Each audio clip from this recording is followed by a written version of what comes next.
Candidates welcome on our YouTube channel Simran's commerce hub. कैसे आप सभी? आई होप एंड विश की सभी बहुत अच्छे होंगे एंड आपके एग्जाम्स बहुत अच्छे जा रहे होंगे। जैसे कि बीकॉम फर्स्ट ईयर का लास्ट हमारा जो पेपर था ईएफएम वाला आपका पार्ट 1, तो unfortunately due to some reason I was unable to upload the video on the YouTube. But जिन भी कैंडिडेट्स को मैंने पर्सनली वो दिया था 100% जो आपका पेपर है वो अपने ही गेस्ट पेपर्स में से आया था। सो इसी रिगार्डिंग नेक्स्ट सीरीज़ में यहाँ पर हम बात करेंगे आपका बिजनेस एडमिनिस्ट्रेशन का जो पेपर 1 है, यानी कि कमर्शियल लॉ का जो आपका पेपर है, उसके इंपॉर्टेंट जो हमारे टॉपिक्स हैं उनकी हम यहाँ पर बात करेंगे unit wise. So as you know कि जो चांसेस है वो 100% होते हैं, बट जो गारंटी है वो 99.999% होती है कि जो हम टॉपिक यहाँ पर बोल रहे हैं 100% उसी में से आपके क्वेश्चंस आ जाएंगे। But I hope and wish कि 100% इसी में से मिलेगा। कोई रेयर चांस होता है कि क्वेश्चन इधर उधर हो जाए। तो कैंडिडेट जो भी चैनल पर नए हैं चैनल को सब्सक्राइब कर लीजिए, क्योंकि इस वाले वीडियो में मैंने केवल और केवल बीकॉम पार्ट फर्स्ट के कमर्शियल लॉ वाले पेपर की बात की है। रिमेनिंग 2 पेपर आपके और बच रहे हैं। सो लेट्स सी कि उनको मैं वीडियो लेकर आऊँ या फिर कुछ और तरीके से आप लोगों को प्रोवाइड करूँ। तो जो भी कैंडिडेट्स नए हैं याद से चैनल को सब्सक्राइब कर लीजिएगा। और इसी के साथ you may follow me on the Instagram also.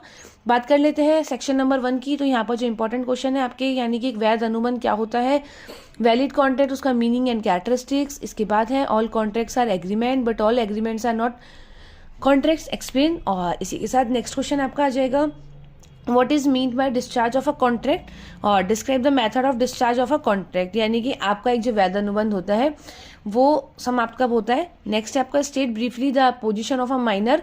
एक एवेक्स की जो पोजीशन होती है किसी भी एग्रीमेंट में उसके बारे में आपसे यहाँ पर पूछा जा सकता है। और next question last unit first का, briefly state the various agreement that are expressively to be void.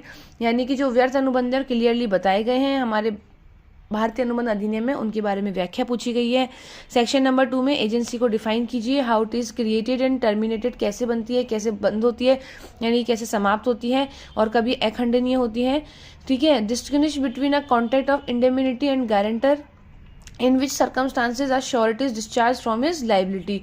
Next question हो जाएगा आपका define pledge, state the right and duty of pawnee, यानी कि आपका जो गिरवीग्राही है वो। नेक्स्ट इसके बाद क्वेश्चन है in consideration essential for a contract of agency, state the right and duties of an agent towards his principles. Discuss the circumstances under which surety is discharge from his liability. एक प्रतिभू अपने दायित्व से कब मुक्त हो जाता है। यूनिट नंबर 3 है what do you mean by contract of sale. विक्रय के अनुबंध से आप क्या समझते हैं। विक्रय और विक्रय के अनुबंध के मध्य में अंतर बताइए। कब एक आपका विक्रय का अनुबंध विक्रय बन जाता है। क्वेश्चन नंबर 2 है डिफरेंशिएट बिटवीन अ कंडीशन और अ वारंटी।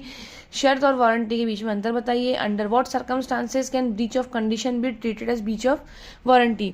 यानी कि शर्त के भंग को आपका वारंटी भंग समझ सकते हैं। What are the implied conditions according to the Indian sale of goods act. Question number 4 है आपका what is mean by the doctrine of caveat emptor. क्रेता सावधान रहो से आपका क्या आशय है और कौन सी कंडीशन है जहां पर ये एप्लीकेबल नहीं होता। यूनिट नंबर 4 है पार्टनरशिप का मीनिंग और उसकी हमको क्या बतानी है, उसका नेचर बताना है, उसकी विशेषताएं बतानी है। पार्टनरशिप एंड उसका रजिस्ट्रेशन, यानी कि पार्टनरशिप का पंजीयन आवश्यक है या नहीं, अगर हम नहीं करवाते हैं तो उसके क्या इम्पैक्ट्स होते हैं। एक पार्टनरशिप संलेख में, यानी कि एक साझेदारी संलेख में क्या क्या चीज़ें इंक्लूडेड होती हैं। The relationship of partnership arises from an agreement and not from state come and mere participation in the profits of trade in a conclusive test of the existence of partnership. Discuss the reason. और unit number 5 में आपके पास 4 question है। एक उपभोक्ता के अधिकार, आपका राज्य और राष्ट्रीय स्तर पर जो आपका उपभोक्ता मंच है उसकी पूरी प्रक्रिया, एलएलपी 2008 की विशेषताएं और प्रावधान, और पार्टनरशिप फर्म, एलएलपी और प्राइवेट फर्म में डिफरेंस। तो ये आपका पेपर नंबर कमर्शियल लॉ यानी कि बीएडीएम का paper first. Due to reason कि आपके टाइम टेबल में चेंजेस आ चुके हैं इसलिए पहले मैंने ये पेपर के बारे में बताया। रिमेनिंग 2 पेपर्स के लिए you have to subscribe the channel and follow me on the Instagram. Link is available in the description. मैं बता दूं कि रिमेनिंग 2 पेपर कैसे मिलेंगे। Mostly I will upload them on my YouTube channel. In the case I was unable due to some या फिर any reason, then you have to contact me on WhatsApp for the paper, but with some conditions, just like you have to show me that you shared with your friends my channel and set them to subscribe, then I will provide that papers to you. Okay, are you getting my point? कि simple सी बात है, अगर मैं video upload करती हूँ तो बहुत अच्छी बात है। इन द केस अगर मैं वीडियो अपलोड नहीं करती हूँ तो आपको मुझे व्हाट्सएप पे कांटेक्ट करना होगा और पेपर के लिए बोलना होगा। साथ ही साथ इस पेपर में अगर क्वेश्चन मैच होते हैं तो you have to mention in the comment section and say कि आपको वीडियो कैसा लगा। Must like the channel, must like the video. और ध्यान रखिएगा, जल्दी मिलेंगे नई वीडियो के साथ मोस्ट प्रोबेबली, अदरवाइज व्हाट्सएप पे ज़रूर मिलेंगे जहाँ पर आपको मिल जाएगा next paper. But you have to share with your friends again and again. I am saying good luck for your examination.